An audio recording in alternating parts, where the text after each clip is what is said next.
nyanyian lagu negaraku dan lagu Sabah Tanah Airku.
Hadirin dipersilakan duduk.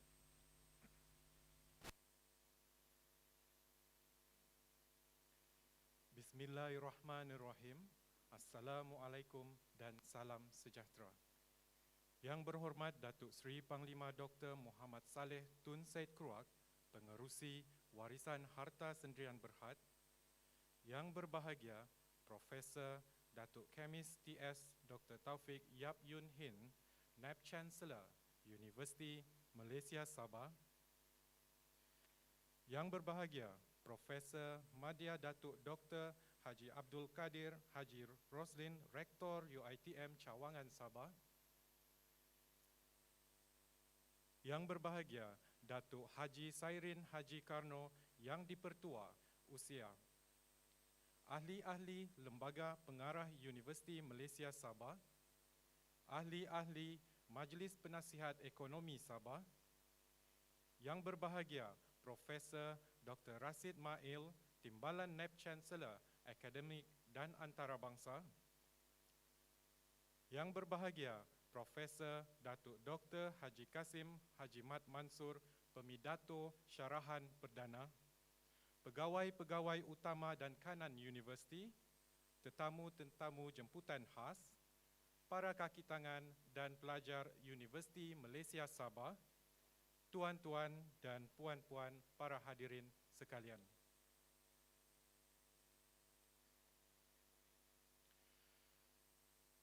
Bertemu kita pada pagi ini secara langsung dari Universiti Malaysia Sabah dalam Majlis Syarahan Perdana yang berbahagia Profesor Datuk Dr. Haji Kasim Haji Mansur.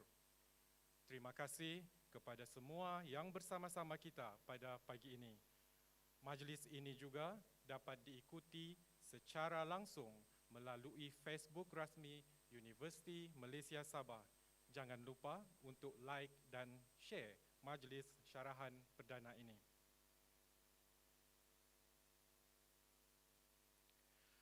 Bagi memberkati lagi majlis kita pada pagi ini, dipersilakan Ustaz Badrul Hisham bin Bakar, untuk memimpin bacaan doa.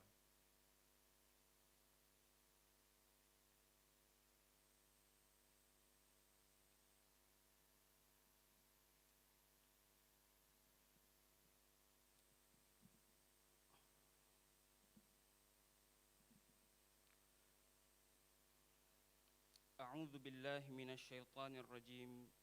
بسم الله الرحمن الرحيم. الحمد لله رب العالمين، والصلاة والسلام على سيدنا محمد وعلى آله وأصحابه أجمعين. اللهم إنا نسألك لسانا رطبا بذكرك، وقلبا مفعوما بشكرك، وبدنا حينا لينا بطاعتك. اللهم إنا نسألك إيمانا كاملا، ونسألك قلبا خاشعا، ونسألك علما نافعا، ونسألك يقينا صادقا، ونسألك دينا قيما، ونسألك العافية من كل بلية، ونسألك تمام الغنى عن الناس. وهب لنا حقيقة الإيمان بك حتى لا نخاف ولا نرجو غيرك ولا نعبد شيئا سواك. Ya Allah, sesungguhnya kami berhimpun pada hari ini bagi menyatakan kesyukuran di atas kurnia-Mu yang tidak ternilai. Jadikanlah kami hamba-hamba-Mu yang sentiasa bersyukur. Berkati dan rahmatilah perhimpunan kami pada hari ini. Kurniakanlah kepada kami ilmu-Mu. Sinarkanlah hati-hati kami dengan cahaya hidayah-Mu. Semoga dengannya kami mudah menerima dan menghayati serta mengamalkannya.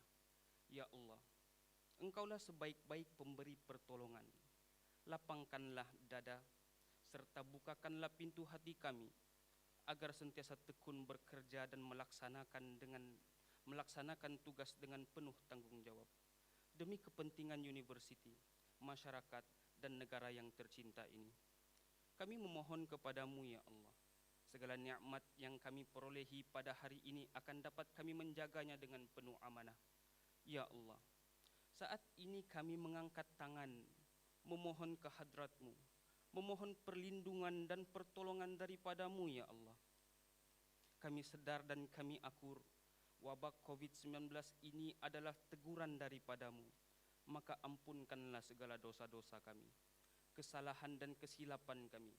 Bantulah kami hamba-hamba-Mu yang lemah ini, wahai Tuhan yang maha berkuasa. Ya Dzal Jalali wal Ikram. Sesungguhnya kami amat sedih dengan apa yang menimpa kami pada hari ini. Hanya Engkau yang maha berkuasa. Berilah kami kekuatan, berilah keupayaan agar kami dapat menghadapi semua ini. Semoga kami dapat memperbaiki kekurangan dan kelemahan kami. Semoga semakin kuat keimanan dan ketakwaan kami kepadamu ya Allah. Allahumma ja'al jam'ana hadha jam'an marhuma, wa tafarruqana min ba'dihi tafarruqan ma'suma. Rabbana zalamna anfusana wa illam taghfir lana wa tarhamna lanakunanna minal khasirin. Rabbana atina fid dunya hasanah wa fil akhirati hasanah wa qina azaban nar. Wa sallallahu ala Muhammadin nabiyil karim wa ala alihi wa sahbihi wa baraka wa sallam. Subhana rabbika rabbil izzati amma yasifun wa salamun alal mursalin walhamdulillahi rabbil alamin. Taqabbalallahu minna wa minkum.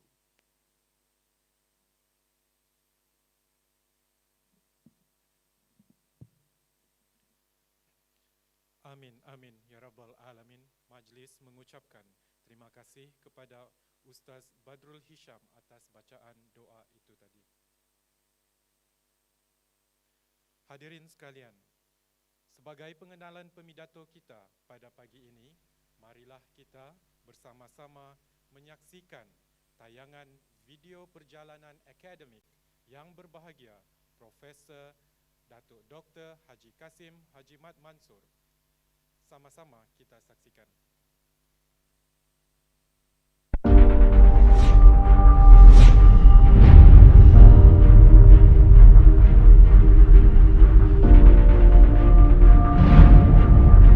Profesor Datuk Dr. Haji Kasim Haji Mansur dilahirkan pada 26 Mei 1961 di Kampung Rampayan Manggata, Kota Kinabalu, Sabah.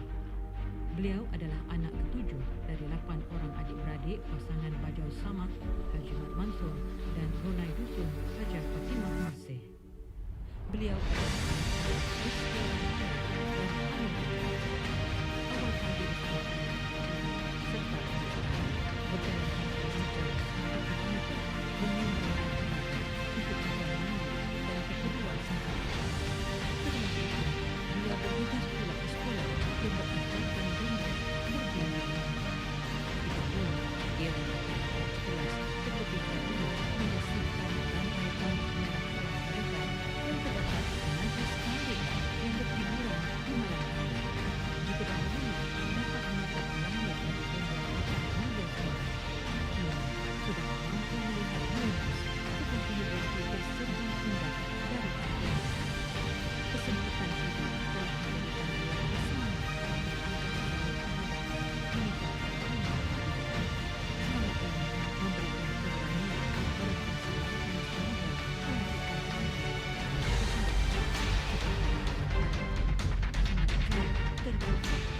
Kertas kerja klimatik beliau telah diterbitkan dalam berbagai jurnal ekonomi bereputasi tinggi seperti dalam The Singapore Economic Review, Asia Pacific Journal of Innovation and Entrepreneurship, Asian Journal of Technology Management, Journal of Innovation, Economics and Management, dan International Journal of Research and Innovation in Social Science, IJRISS.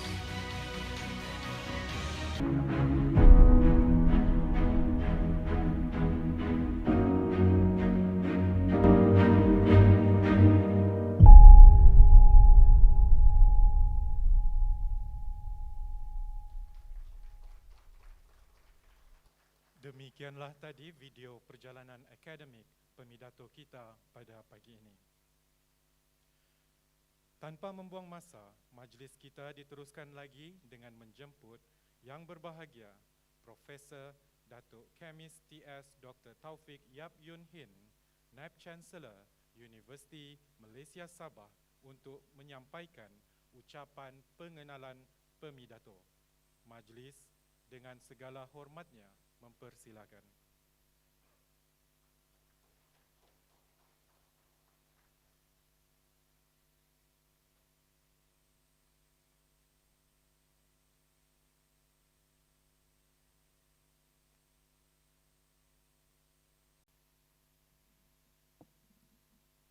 Assalamualaikum warahmatullahi wabarakatuh dan salam sejahtera. Selamat pagi, kopi bosian.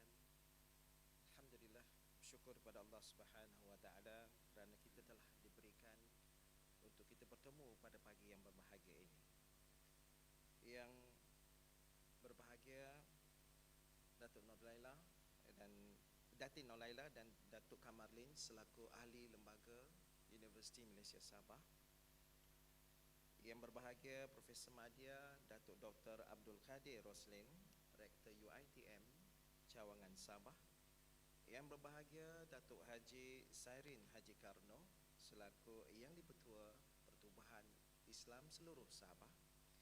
Ahli-ahli majlis Penasihat Ekonomi Negeri Sabah.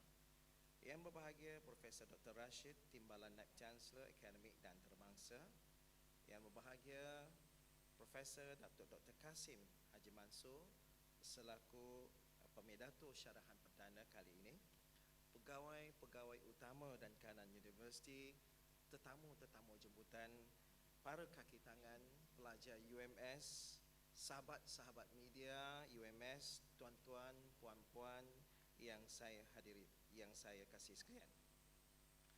Turut saya tidak lupa kepada mereka yang sedang menonton secara live di laman Facebook dan juga di YouTube UMS. Syukur kepada Allah Subhanahu wa taala di atas nikmat yang telah diberikan kepada kita pada hari ini, dan sekali lagi kita berpeluang untuk mendengar sendiri syarahan perdana yang akan disampaikan oleh yang berbahagia Profesor Datuk Dr. Haji Kasim Haji Mansur yang juga merupakan Dekan Fakulti Perniagaan Ekonomi dan Perakaunan Universiti Malaysia Sabah. Saya juga ingin merakamkan ribuan terima kasih kepada barisan penganjur yang terlibat dalam memastikan acara pada pagi ini dijalankan dengan baik. Hadirin hadirat yang saya kasih sekalian, pada pagi ini kita akan mendengar satu kupasan yang sangat mendalam berkenaan dengan tajuk perbincangan pada pagi ini, iaitu Labour, Human Capital and Economics Development in Sabah, yang mana akan mengupas keseluruhan hasil kajian dan juga penyelidikan yang dilakukan oleh yang berbahagia Profesor Datuk Dr. Haji Kasim Haji Mansur. Dilahirkan di Menggatal pada 26 Mei 1961, putra kepada Tuan Haji Mat Mansur dan juga Hajah Fatimah Masih, merupakan anak ketujuh dari 8 bersaudara. Merupakan campuran Brunei Bajau di sebelah bapa dan Brunei Dusun di sebelah ibu. Maknanya Brunei itu kuat lagi, 50% itu. Dan 25% Bajau, 25 lagi Dusun. Ini the real Sabahan. corakkan bagaimana kepelbagaian etnik itu di Sabah membentuk satu kehidupan yang harmoni di negeri kita. Beliau mendapat pendidikan awal bermula tahun 65 sehingga 70 di Sekolah Kebangsaan Rampayan Menggatal, Kota Kinabalu. Sebelum ini dikenali sebagai Sekolah Sukarelawan Rakyat. Beliau kemudiannya melanjut pengajian menengah di Maktab Sabah daripada 1971 hingga 77, dan pada tahun 78 sehingga 79 beliau mengambung pengajiannya di Sekolah Menengah Kebangsaan Menggatal, Kota Kinabalu. Profesor Datuk Dr. Haji Kasim Haji Mansur melanjutkan pengajian di peringkat sijil di University of Toledo, Ohio, sebelum melanjutkan pengajian di peringkat ijazah sarjana muda dan juga sarjana di Indiana State University, Amerika Syarikat, di bawah tajaan beasiswa Kerajaan Negeri Sabah. Pada tahun 1984, Profesor Datuk Kasim telah dianugerahkan ijazah sarjana muda dalam bidang pengurusan perniagaan dan kemudian ijazah sarjana ekonomi dan pembangunan 2 tahun kemudian. Beliau kemudiannya telah dianugerahkan beasiswa Kerajaan Persekutuan Malaysia pada tahun 1995 untuk melanjutkan pengajian di peringkat PhD di University of Wisconsin-Milwaukee, Wisconsin, Amerika Syarikat dalam bidang ekonomi pembangunan dan ekonomi buruh, dan berjaya dianugerahkan PhD pada tahun 2000, maknanya sudah 21 tahun. Baik, perkembangan kerjaya sangat menarik. Beliau telah pun mendapat pengiktirafan daripada berbagai pihak dalam sepanjang kerjayanya.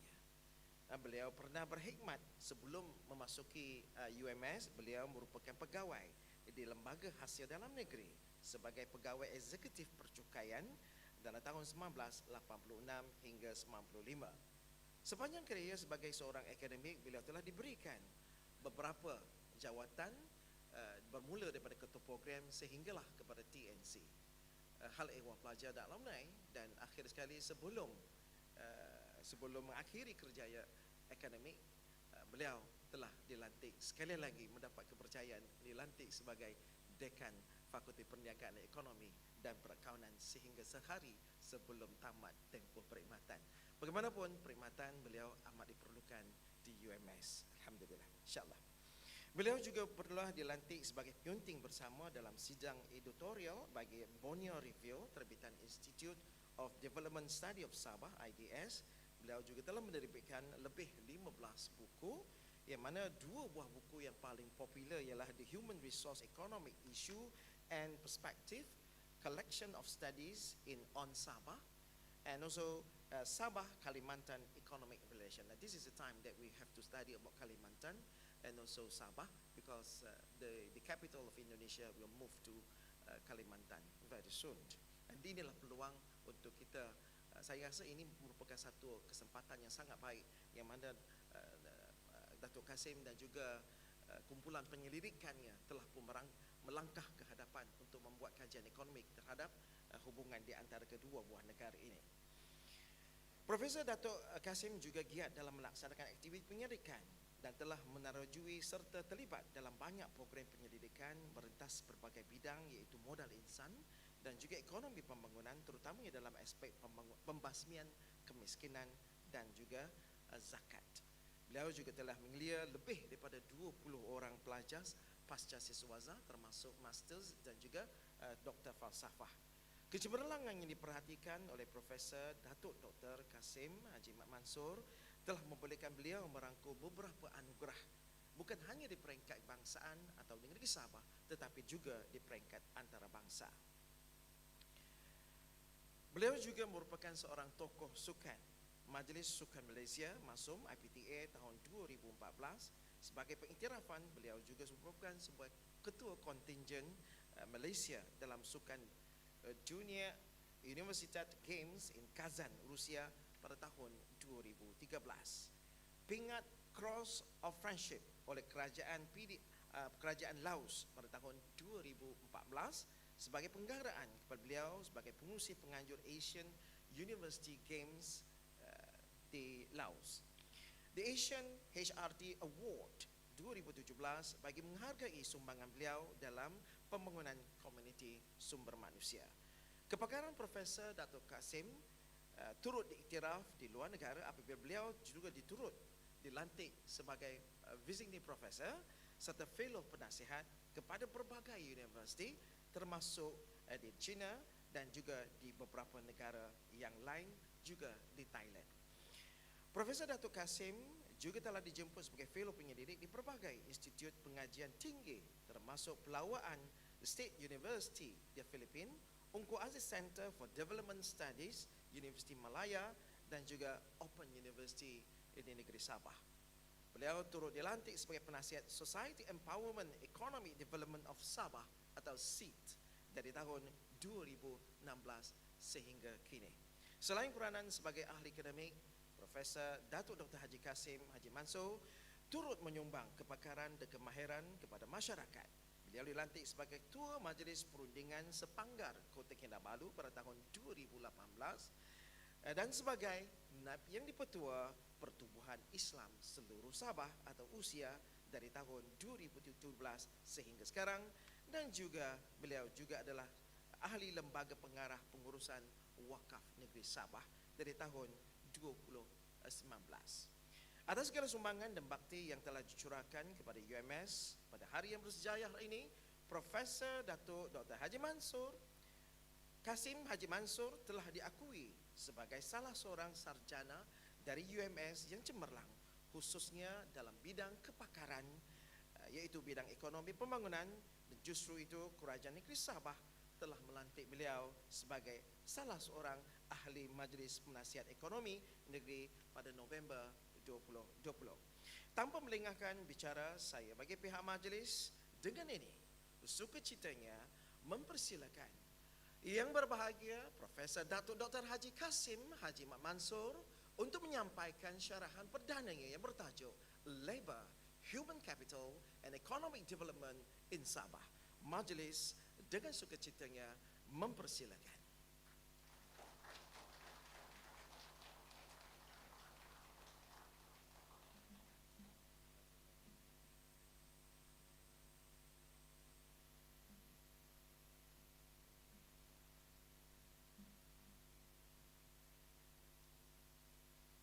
Bismillahirrahmanirrahim. Assalamualaikum warahmatullahi wabarakatuh. Salam sejahtera, selamat pagi. Thank you very much for the kind introduction by our beloved Datuk Yang Berbahagia Datuk Naib Chancellor. Yang Berbahagia Profesor Datuk Kemis Teknologis Dr. Taufik Yap Yun Hin, Naib Chancellor UMS. Yang Berbahagia Profesor Dr. Rashid Mail, Timbalan Naib Chancellor Akademik dan Antarabangsa UMS. Yang Berbahagia Datuk Kamarlin MB, dan juga Yang Berbahagia Datin Nolela Haji Said selaku Ahli Lembaga Pengarah UMS. Terima kasih Datuk-Datuk, Datin kerana dapat meluangkan masa pada pagi ini. Yang Berbahagia Prof. Madya Teknologis Dr. Ramza Dambul, TNC Pendidikan dan Inovasi UMS. Yang Berbahagia sahabat saya Profesor Madya Datuk Abdul Kadir Roslin, Rektor UiTM Sabah. Barisan ahli-ahli Sabah Economic Advisory Council yang hadir pada hari ini, yang saya nampak Datuk John, Datuk Tan, Tuan Haji Abdul Rahman, dan juga Yang Berbahagia my big brother Datuk Dr. Yaakob Johari, Pengarah IDS yang hadir pada pagi ini. Yang Berbahagia Datuk Serin Karno, saya punya bos dalam NGO yang dipertua usia.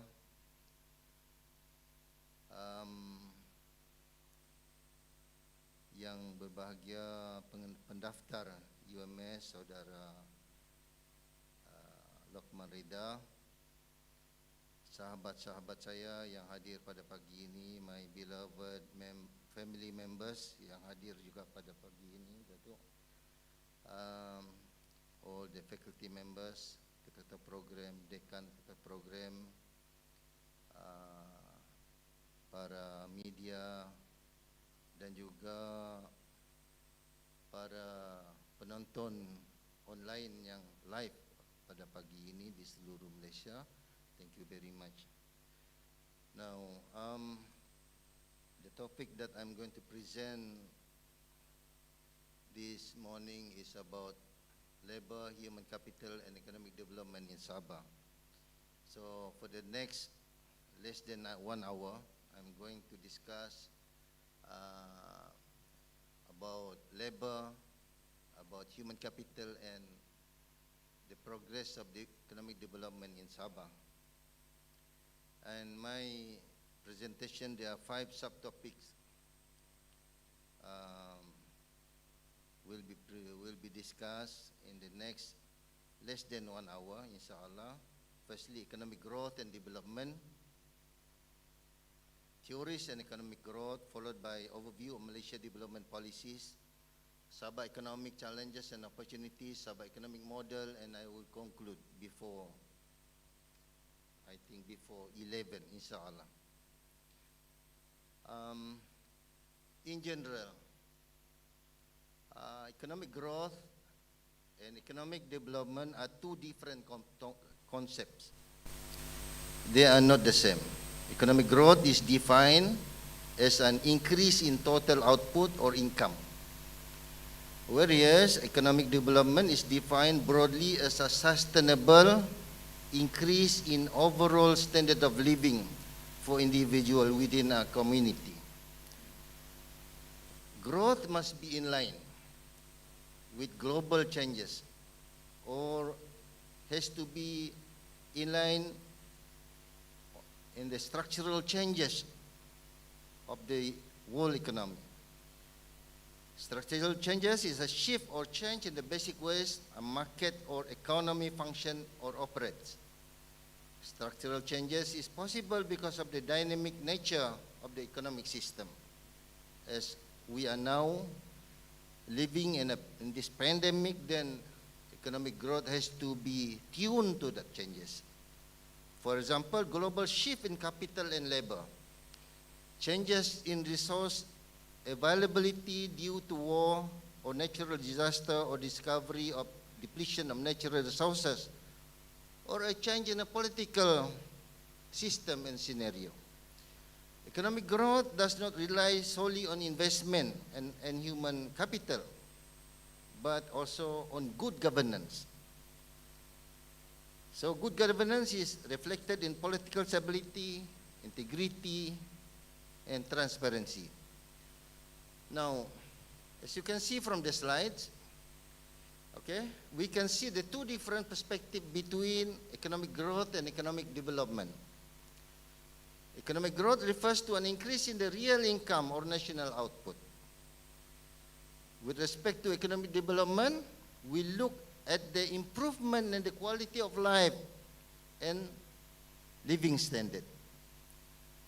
While economic growth focuses on quantitative changes, on the second one, such as numerical, percentages, or statistical data.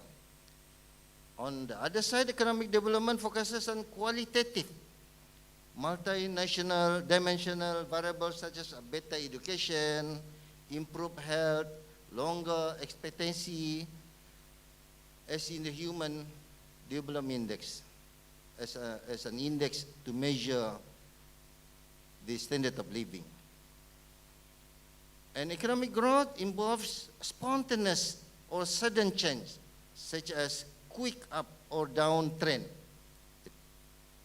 like a stock market, okay, or recession, if there's an economic slowdown, financial crisis or market crash.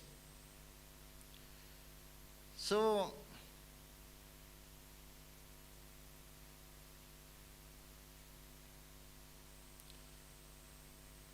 there's 2 different things.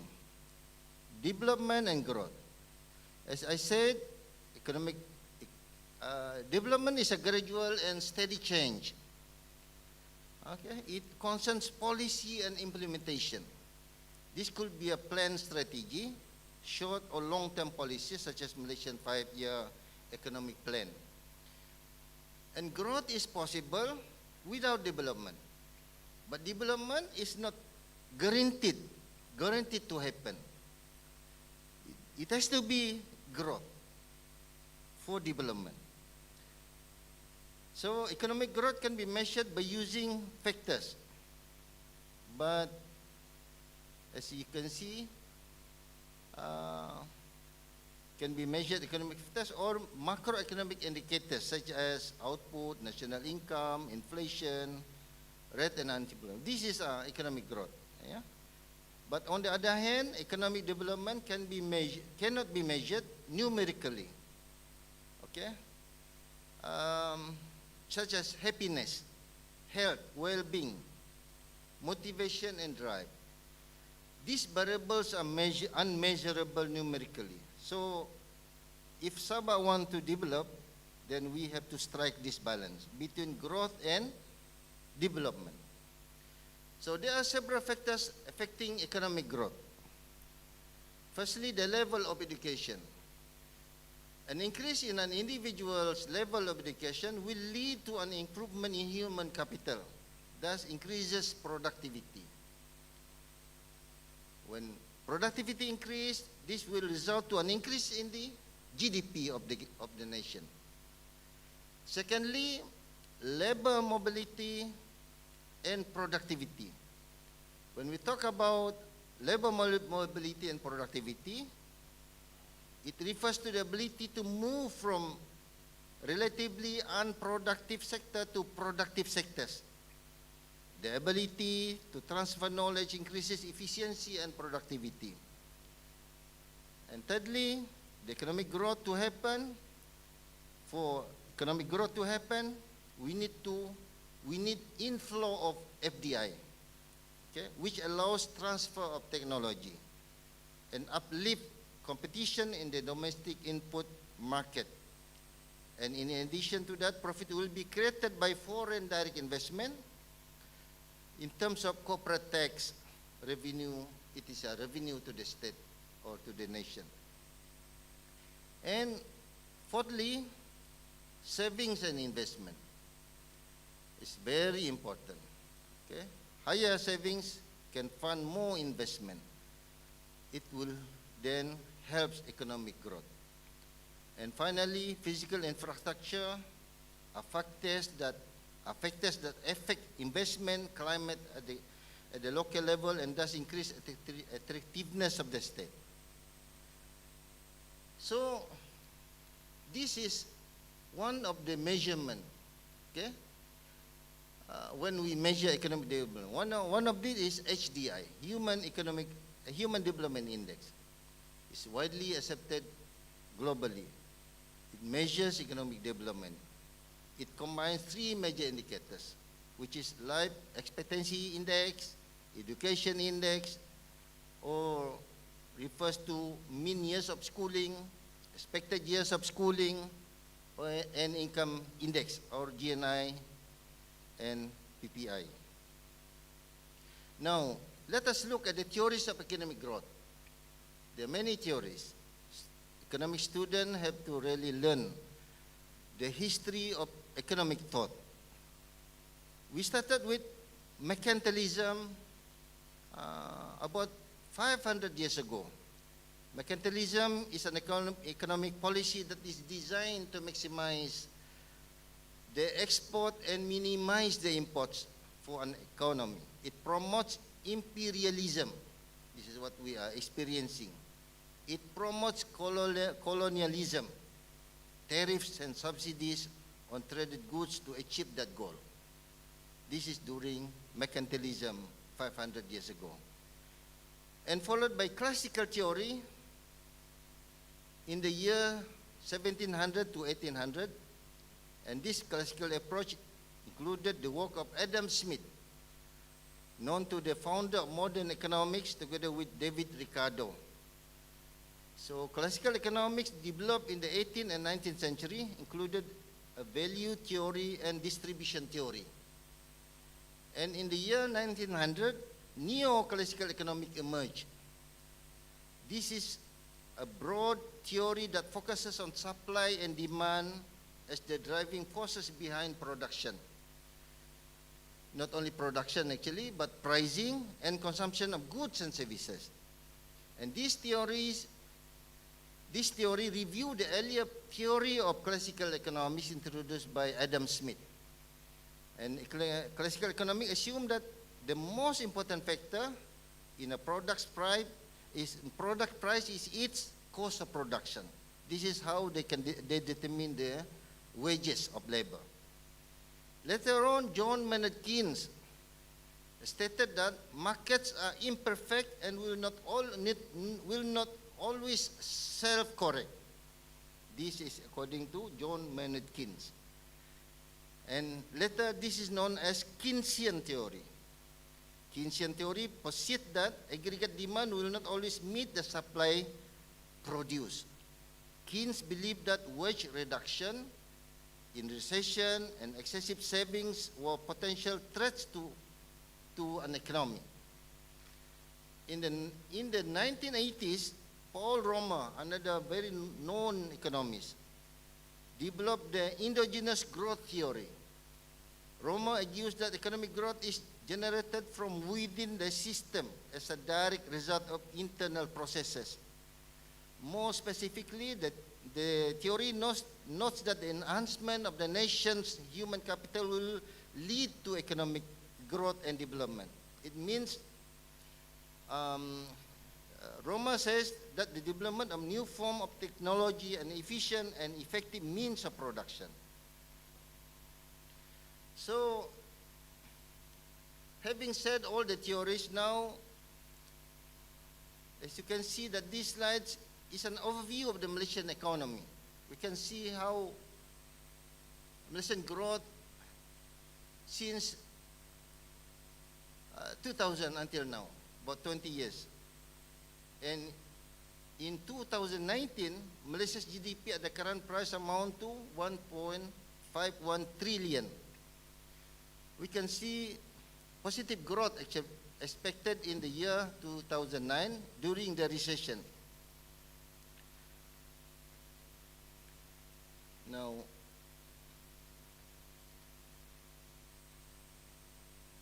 next, this is the industrial development policy. Now, the Malaysian economy has come a long way since 1960s, about 50 years ago.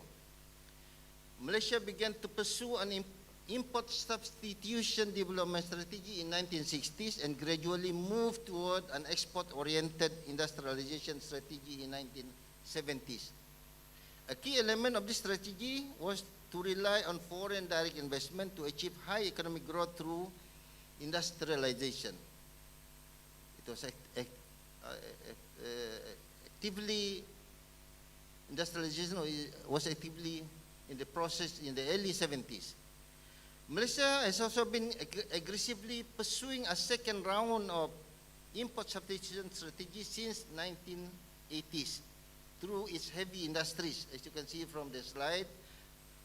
Okay, through its heavy industries, cooperation of Malaysia will, with full government backing as a means to develop a heavy industries such as the locally manufactured car, cements and steel industries.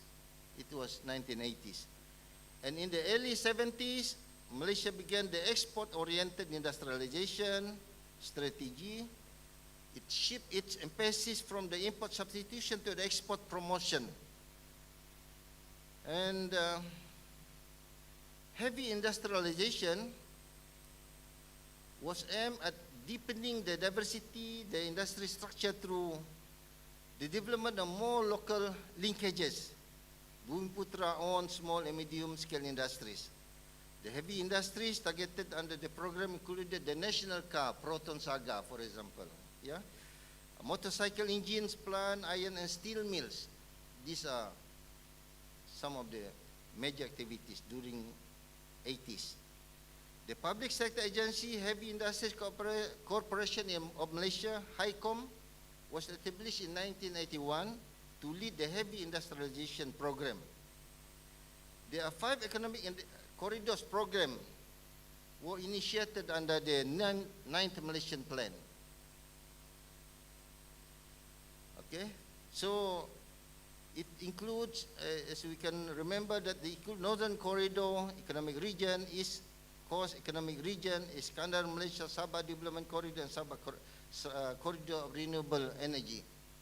And definitely, this corridor policy has to be relooked because the business model has changed significantly, especially in Sabah. Now, let me share with you the Malaysia's economic policy in the past 50 years. Okay, in 1971, the government implemented the new economic policies with a 2-pronged objective. Dasar ekonomi baru. First, to restructure the society, specifically to increase Bumiputra's participation in the economy, and secondly, to eradicate poverty. Then in 1991, the National Development Policy was introduced to include participation of all races and ethnicities in the Malaysian economy and to enlarge the economic cake of Malaysia. This is the policy of inclusiveness. In 2001, the government introduced the National Vision Policy with the aim of establishing a progressive and prosperous Bangsa Malaysia. And followed by the new economic model was launched in 2011 with the objective to position Malaysia as a high-income and developed nation. And now, the question is, have we achieved the target? We are not yet actually achieved the target due to lots of uncertainties and external factors. Now, here, the National Transformation Policy Strategies. We can see the National Malaysian Transformation Policy Strategies, namely One Malaysia, ETP, Economic Transformation Program, GTP, Government Transformation Program, and Digital Transformation Program. These policies aim to accelerate growth and performance of the nation, of our country, Malaysia. And we are actually currently at the early phase of 12 Malaysian plan, not yet actually table. And hopefully will be table in a very short time, perhaps maybe April or May. Now, for the state of Sabah, we can see that the gross domestic product is 85.4 billion in 2019. Okay? 85.4 billion in 2019. And we're expecting that 2020 will have some reduction because of this pandemic. There is a 0.5% increase in 2019 compared to the previous years. The GDP per capita of Sabah is in 2019 is about 25,326, which is relatively below the national level. Now, as you can see from these slides, our GDP is so high, but our per capita income is so low. It's very low. Bottom 3 in Malaysia. Now, as you can see, another slide again. Okay. Services, agriculture, and mining are among the highest contribution economic sectors in Sabah GDP in 2010. And manufacturing recorded 7.9%. And the performance of manufacturing in the past years, I will say 20 years, has been a single digit. Has not been improved significantly compared to other states from single to double digits. So this is what Sabah Economic Advisory Council has to really look into that, as well as Sabah Maju Jaya headed by Datuk Yaakob Johari, insyaAllah. Datuk, if we can turn this Sabah economic around. And we can see services, which is 50.4%, agriculture 22.9%, and mining and construction 16.9%, and among the highest contribution economic sectors to Sabah GDP in 2010. And I know that there have been many roundtables have been done, how we can upgrade the agriculture sector so that we can produce high yield. And Datuk Idrus Safi is here, former Jabatan Pertanian Pengarah. So I talked to him, and he has a lot of things in mind, how we can transform agriculture sector in Sabah, because we are very rich in natural resources. And of course, in 2019, service sector contributes 46.1% to Sabah's GDP, primarily from tourism. And definitely 2020 will not be that same situation because of the COVID. And whereas agriculture and mining represent 26.4% and 16.1% respectively. Now, the gross domestic product in Sabah is very high. So you can see that our gross GDP between 2018 and 2019. In 2019, our GDP was 98 billion. And in 2020, as I mentioned, because of the pandemic, drops to 88 billion. So hopefully with the improvement of health situation in Sabah, we will be able to increase that figure again for 2021. So it seems that Sabah has grown but lack development. As we mentioned earlier, the growth is there, but the development is not there. Sabah is underperformed. I think that John will agree with me. The gross domestic product is high, but growth rate is low, and people are poor in Sabah.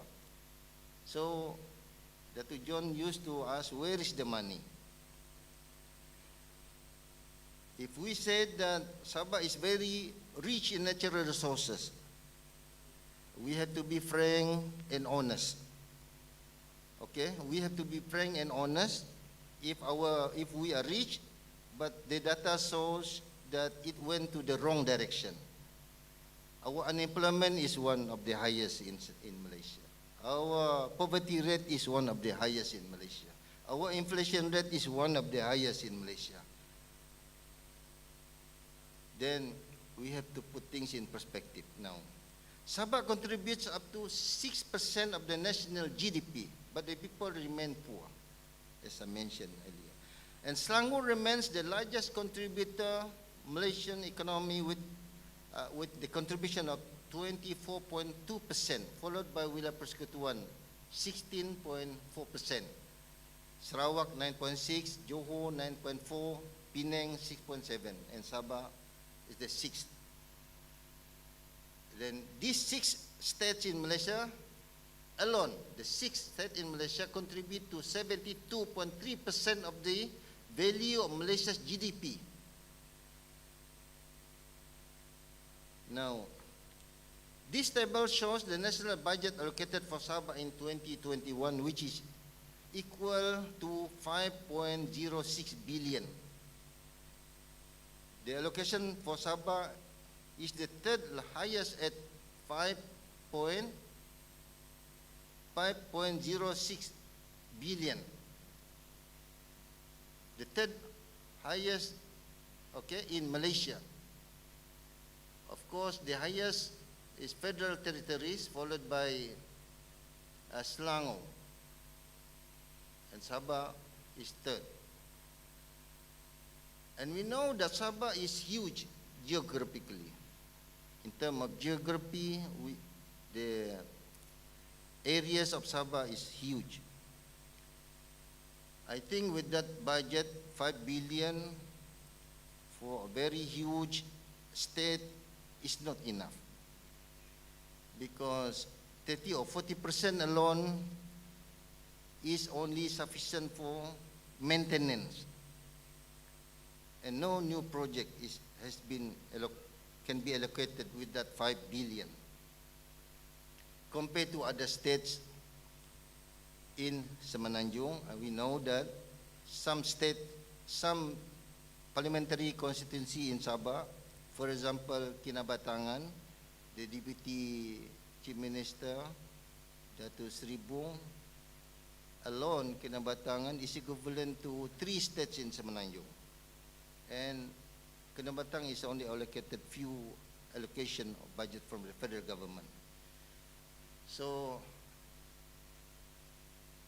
the current state has to look have to relook on this and get the blessing, from the federal Putrajaya. And moving on, the Sabah socio-demography. The population of Sabah is now 3.9 million, 50.6% male and 49.4% women. And total unemployed person in 2019 was 117,000.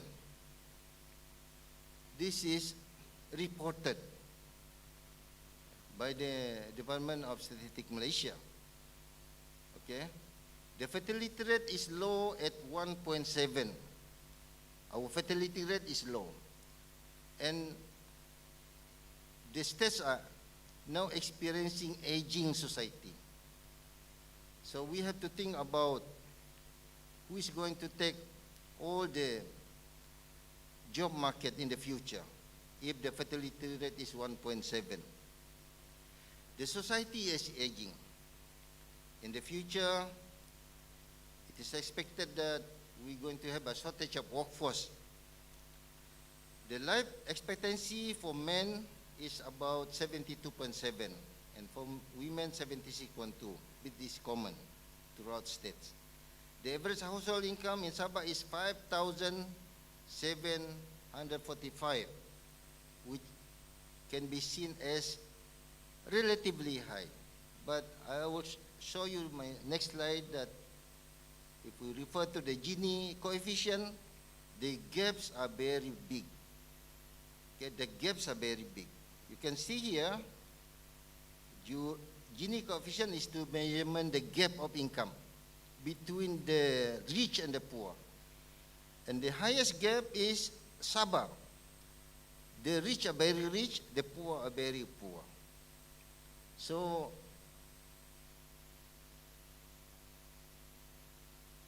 okay, move on to the next slide. I still have few more minutes to go.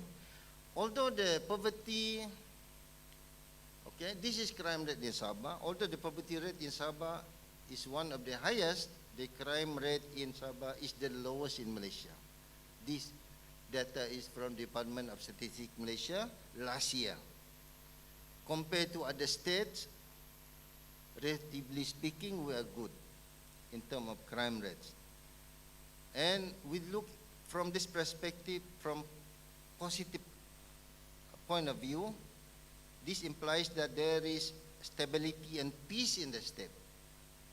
Okay? This also can be another good, attractive point for investors to come to Sabah. So we have to really leverage on this, rates that it will attract investors coming. Now, moving on to the next slides, these are some of the Sabah major challenges. Among the major challenges that we have in the state include undocumented foreign laborers.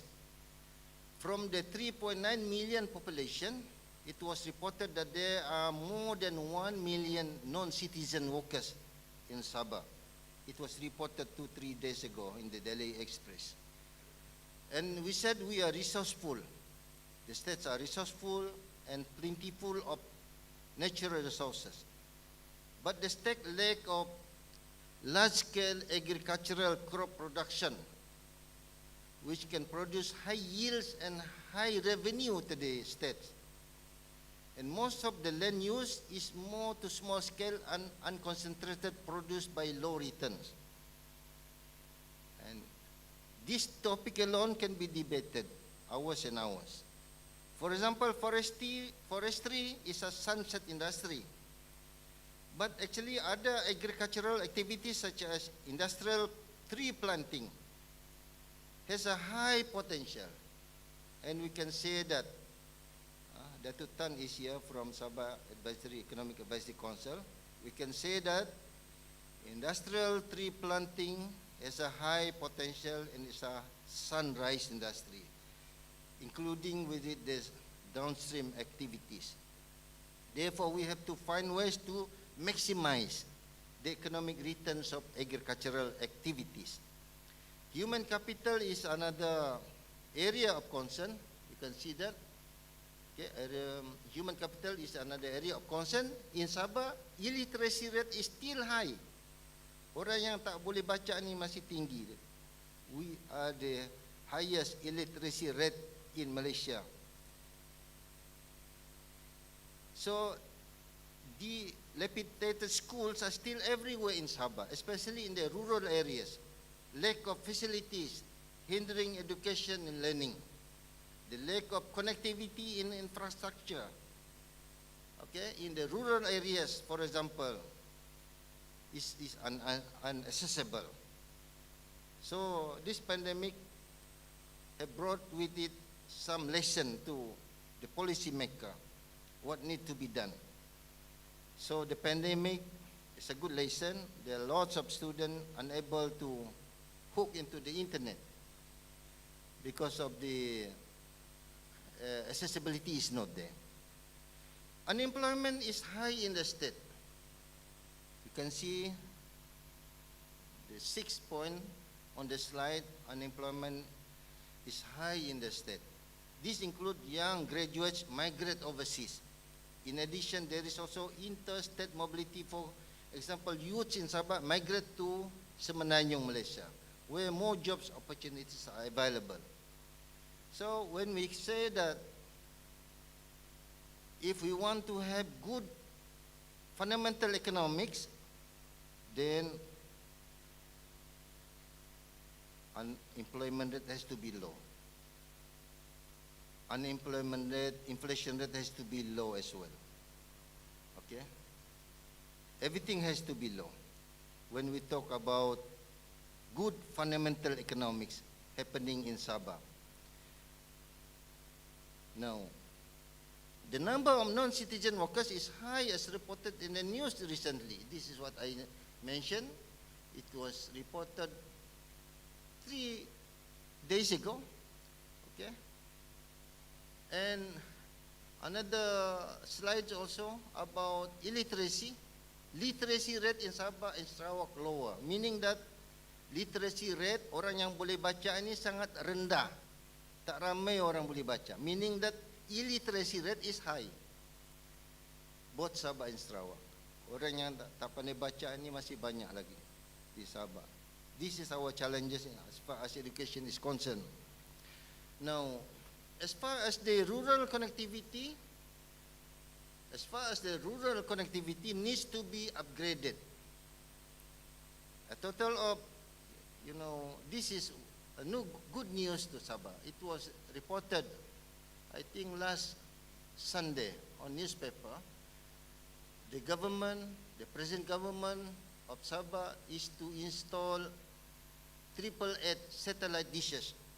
It was announced in Kiningau by Yang Berhormat Datuk Yaakob Khan, ya, Menteri Sains dan Teknologi, which is a good news, especially to the rural areas. If you really want to upgrade this internet connectivity, because we are now in the era of digitalization. Now, moving on to the next slide. Before zakat, there's a slide before zakat. Poverty is one of the, I want to see the slide, Dayang. Before zakat, poverty is one of the major challenges in Sabah. Okay, yes. Why I would like to emphasize also on zakat, because we did lots of research on zakat, okay, in Sabah. Poverty is one of the major challenges in Sabah. We know that we are, I think, number one, if not second, after Kelantan. Zakat viewed in this context can play an important role in Muslim society economic development.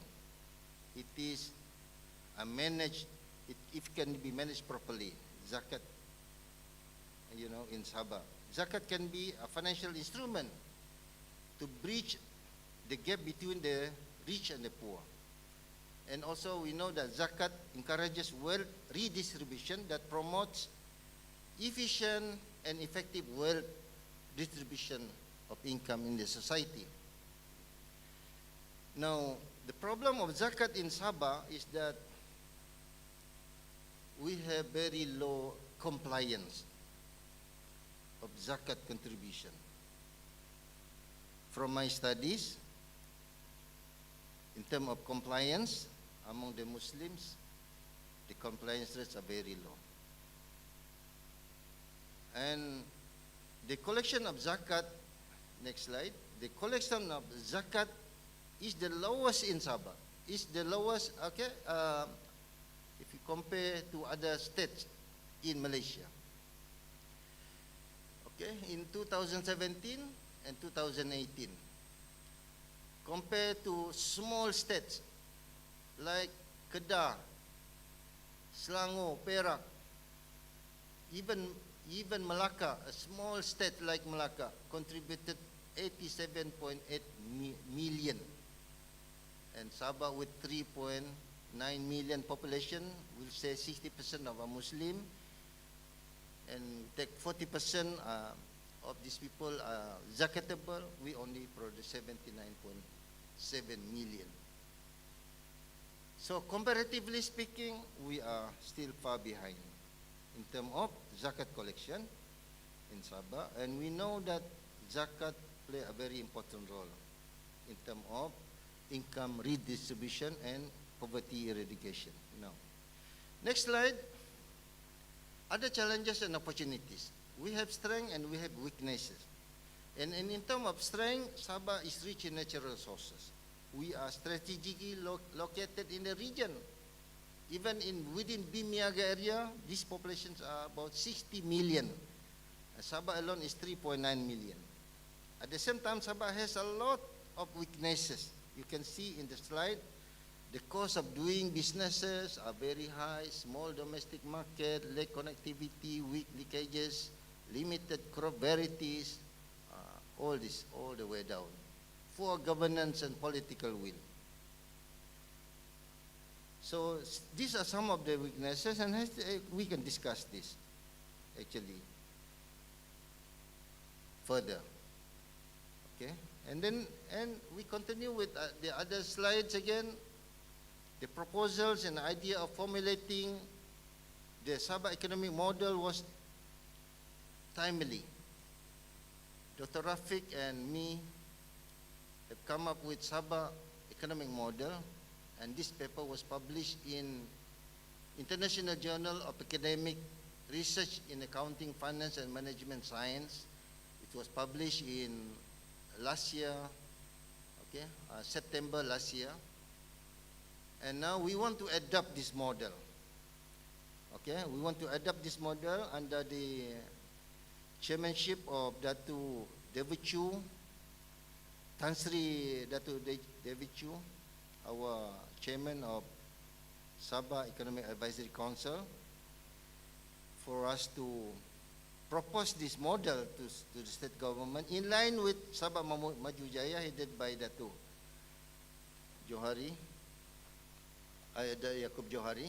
So I think it will complement how we can leapfrog Sabah economy in the years to come. What we need is that we need structural reform to boost economic growth. We need structural reforms to boost economic growth.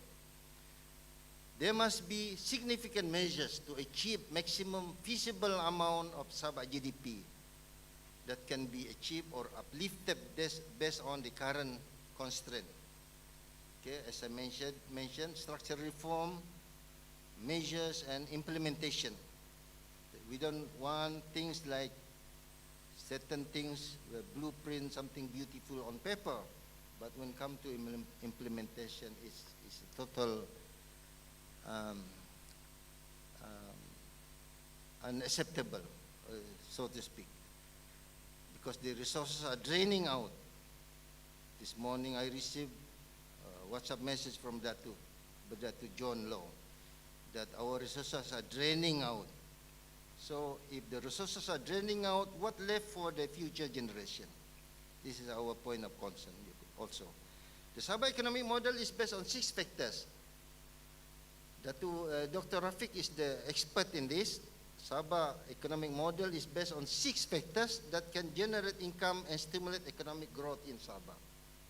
First, workforce. The state should retain and attract skills, professionals, besides strengthening quality workforce, competent in technical skills. We have to retain all these good people. So this is our primary concern. And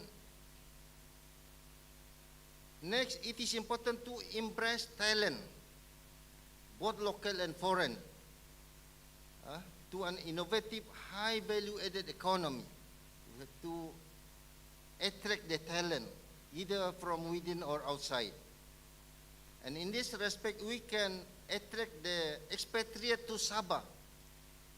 Okay, anybody from other country outside Sabah. By giving them PR status, they can bring in investment. But actually, not only investment per se, but there are many other things. The spillover effect will happening in the economy. Secondly, domestic economy. When you talk about domestic economy, Sabah depends heavily on tourism sector. For example, Sabah can boost the local economy by promoting niche product, such as handicraft that reflect the identities and uniqueness of ethnicity in Sabah. But this is just a very few. We cannot just also depend primarily on local consumption, because if the buying power or purchasing power is low, if we really want to depend on local consumption, but at the same time, our wage has to be increased so much so that the productivity is high in the states. And Sabah not only can stimulate domestic economy through local products, but also exports potential to penetrate the international market. So the third one is the knowledge base and infrastructure. Okay, the future of Sabah rests on the ability to enhance its hard infrastructure. What is hard infrastructure? Roads, ports, electricity, water and data connectivity. These are very, very important. And the soft infrastructure is human capital. So the combination of hard and soft, it will give a synergy to Sabah economy. And fourth, transparency. We've been talking about transparency all this while, and it is important to understand the relationship between politics and government. to enhance good governance in the civil service and good corporate governance practices through transparency, efficiency, quality, and integrity. We can afford to have public services which are not competent. In this era of technology, they have to be IT savvy. Fifth, and public sector. Okay, fifth, the public sector. The role of public sector in Sabah should be enhanced, which include maintaining public services, influencing attitudes, positive attitudes, shaping economic institutions, influencing the use of resources, provision of basic amenities, and the fair distribution of income. And making decision has to be fast and sharp. And of course, this can increase effectiveness of the government delivery system and efficiency. Last but not least, the role of private sector. And we say that private sector is the engine to growth in Sabah. It's a game changer. The private sector is the game changer. Successful businesses drive growth. It will stimulate growth, create jobs. And by creating the jobs, the government can collect taxes that finance the services and the maintenance of the infrastructure in the state. And private companies are providing an ever-increasing share of essential services in developing this country. Now, moving to the next slide, okay, because now I'm almost running out of time. Actually, they've been reminding me to only deliver 45 minutes, but I need some extra time.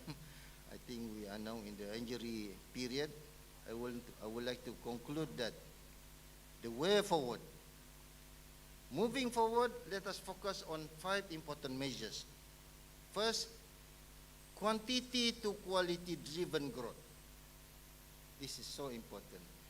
Just mere accumulation of capital and labor quantities is insufficient for sustained long-term growth. So to boost productivity, Sabah needs to refocus on quality investment in physical and human capital. Secondly, market orientation. We can take advantage of emerging market growth in the region by leveraging on its technological advancement. Okay, like China, South Korea, Japan, Taiwan, they have been so advanced. And a recent report from World Economic Forum in Switzerland last year, the report says that by 2022, which is next year, 75 million jobs will be destroyed or replaced. This is what they call it, job destruction, due to advancement in technology. So China, South Korea, Japan, Taiwan has been so advanced in technology. So if we are lacking behind, with not realizing or leveraging on our neighbors, then we are far, far back behind, economically speaking. So, again, for us, for our fundamental economy to be strong, inflation rate has to be low. Unemployment rate has to be low. Interest rate is manageable, competitive and attractive to FDI. Positive balance of payment. This is so important. So, we have to run with 2 legs instead of 1 leg. At this current time, actually, we are running with 1 leg. How we can move fast if we are running with 1 leg? We have to run with both legs. China, Taiwan, South Korea, Japan, they are flying with big wings, because that is why when they fly with big wings, they can fly high and they can fly fast.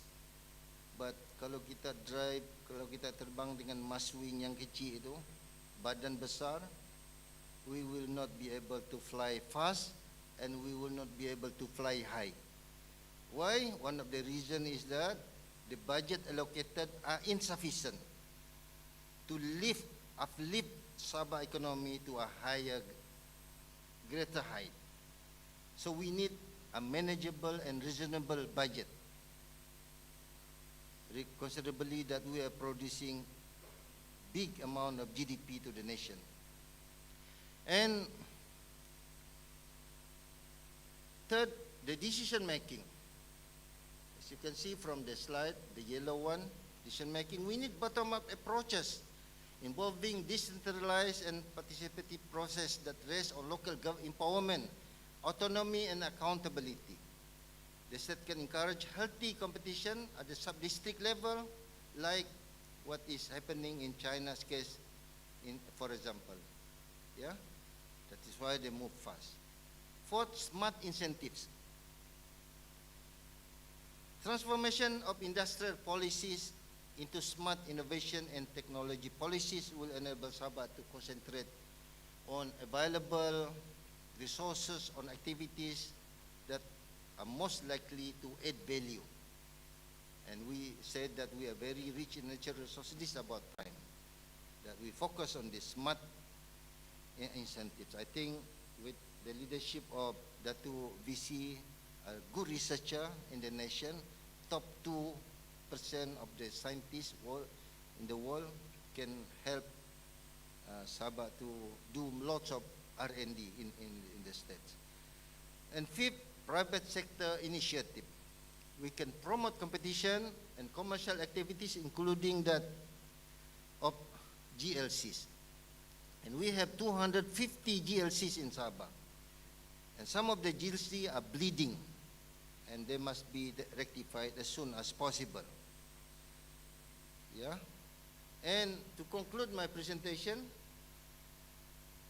economic development is a critical component that drives Sabah economic growth and facilitates an improved quality of life. So what we say that the growth and development has to be in line, has to be balanced. There is a need to strike the right balance between achieving rapid growth and development in line with the 17 Sustainable Development Goals. As proposed in the Sabah economic model by the group from UMS, appointed by Sabah Economic Advisory Council, we in the UMS will propose the new Sabah economic model that Sabah has a lot of potential to grow. The combination of good governance, rich natural resources, quality human capital, and conducive business environment will help spur the state towards greater economic growth. So with that, thank you very much for listening. And all this information that I've shared you in the last 1 hour is based on books written by me or co-authored by some of our colleagues at the faculty in the university. There are many books we have published by UMS. We can go through the books if you want to know in detail. So with that, wabillahi taufiq wal hidayah. Assalamualaikum warahmatullahi wabarakatuh.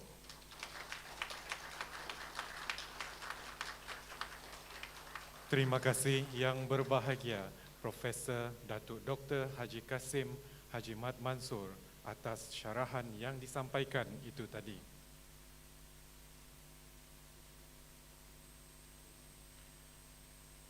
Sebagai tanda penghargaan dan kenang-kenangan, majlis dengan segala hormatnya menjemput yang berbahagia Profesor Datuk Dr. Haji Kasim Haji Mat Mansur untuk menyampaikan buku sempena syarahan perdana kepada Naib Chancellor Universiti Malaysia Sabah yang berbahagia Profesor Datuk Kemis TS Dr. Taufik Yap Yun Hin.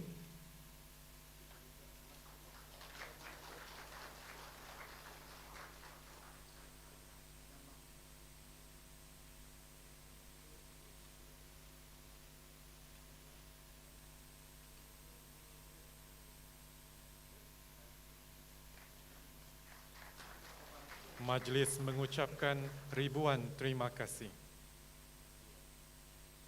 Seterusnya, tayangan video, maafkan saya.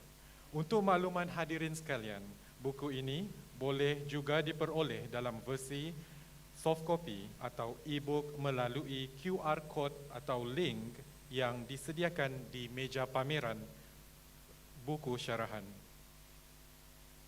Seterusnya, tayangan video promosi pameran syarahan perdana yang berbahagia Profesor Datuk Dr. Haji Kasim Haji Mansur yang bertempat di Sanggar Siswa Fakulti Perniagaan Ekonomi dan Perakaunan Universiti Malaysia Sabah.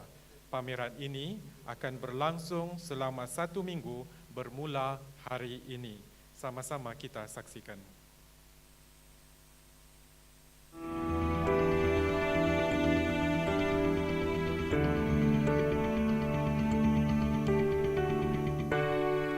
Sekarang saya berada di lokasi utama pameran Profesor Datuk Haji Kasim Haji Mansur yang berada di Sanggar Siswa Fakulti Perniagaan Ekonomi dan Perakaunan. Pameran syarahan ini akan dilangsungkan daripada 12 Mac sehingga 19 Mac 2021 daripada jam 9 pagi sehingga jam 4 petang. Di bahagian ini mempamerkan biografi Profesor Datuk Dr. Kasim Haji Mansur. Ini adalah sedikit biodata beliau. Terdapat gambar-gambar yang mengambil memori turut dipamerkan di sini. Fasa perjalanan kehidupan Profesor Datuk daripada muda sehingga kini dipotretkan dengan kenangan-kenangan manis yang mempunyai 1001 cerita di sebaliknya. Ini adalah cerita tentang pencapaian pendidikan Profesor Datuk Dr. Haji Kasim daripada peringkat sarjana muda, sarjana sehingga pengajian ijazah Dr. Falsafah dalam bidang ekonomi. Diteruskan dengan perkembangan kerjaya Profesor Datuk mendapat anugerah-anugerah perkhidmatan cemerlang sepanjang kerjaya beliau serta kenaikan pangkat kejawatan Profesor Grade Haji BK7.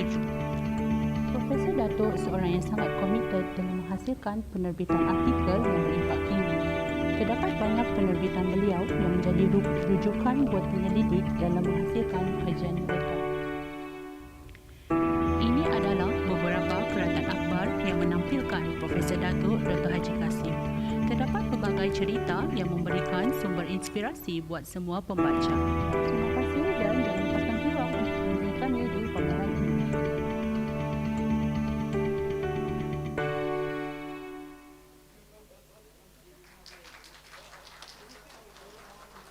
Hadirin sekalian, dengan itu, bagi mewakili pihak Universiti Malaysia Sabah, pihak ahli jawatan kuasa pelaksana memohon maaf di atas segala kekurangan dalam majlis pada pagi ini.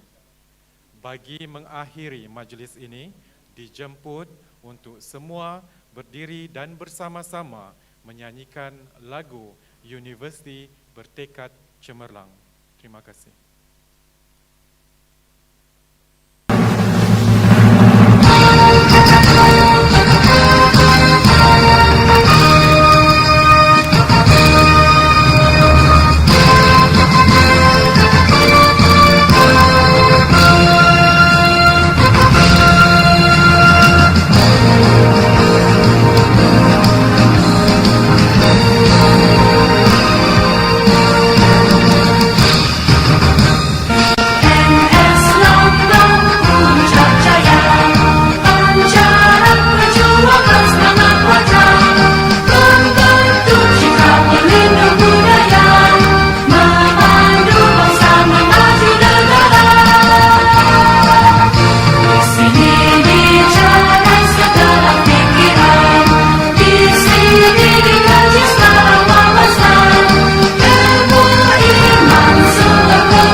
kasih diucapkan kepada semua hadirin dan hadirat yang hadir pada sesi syarahan perdana hari ini. Dengan itu dijemput semua VIP dan jemputan untuk meluangkan masa ke pameran yang akan ditayangkan di belakang Dewan. Terima kasih.